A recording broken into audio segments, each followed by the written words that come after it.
The Bible speaks very clearly about sin and its effects in our lives, but sometimes we seem to miss the consequences that are listed in God's Word. This week we will be looking at the consequences of sin that the Bible clearly teaches us. Good morning, this is Pastor Ernie Lewis of the Blue Point Church in Sisseton, Illinois, with your thoughts for Monday. You know, God warns His people over and over again to resist the temptation to sin. He even calls for us to resist the devil. In James chapter 4 and verse 7, he promises, if you resist the devil, he will flee from you. But the Bible is very clear about how sin and its negative effects began for man. In Romans chapter 5 and verse 12, Paul says, therefore, just as through one man sin entered into the world, and death through sin, and thus death spread to all men, because all have sinned. This book of Romans is very doctrinal, and it's very clear on its doctrine as Paul was teaching this New Testament church. He reminds us in Romans 3 and verse 10, there is none righteous. There is no, not one. There is none who understands. There is none who seeks after God. They have all turned aside. He repeats this truth in Romans 3:23. For there is no difference, for all have sinned and fall short of the glory of God. We have all sinned and are not pleasing or acceptable before a holy God.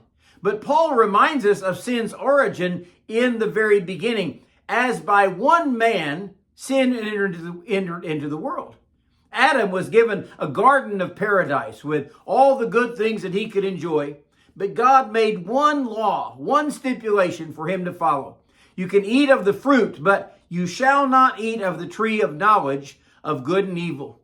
You know, we might easily see this as taunting a man with one forbidden tree, one forbidden fruit. But man is always being tested to see if he will obey God or if he will rebel by doing his own thing. Unfortunately, for our sakes, Adam chose to rebel. They saw the fruit, that it was good for food, it was pleasing to the eye, and they bowed to the temptations put there by the serpent.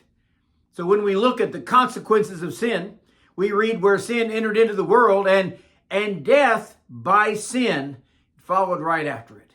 God had warned Adam and Eve, you shall not eat of this tree, for in the day that you eat of it, you shall surely die.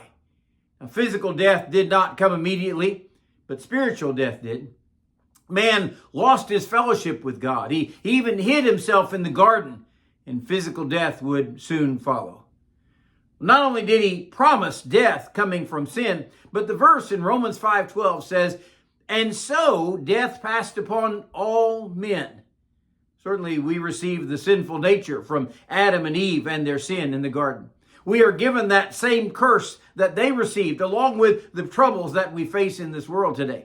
Because of sin being prevalent in this world, death has passed upon all men.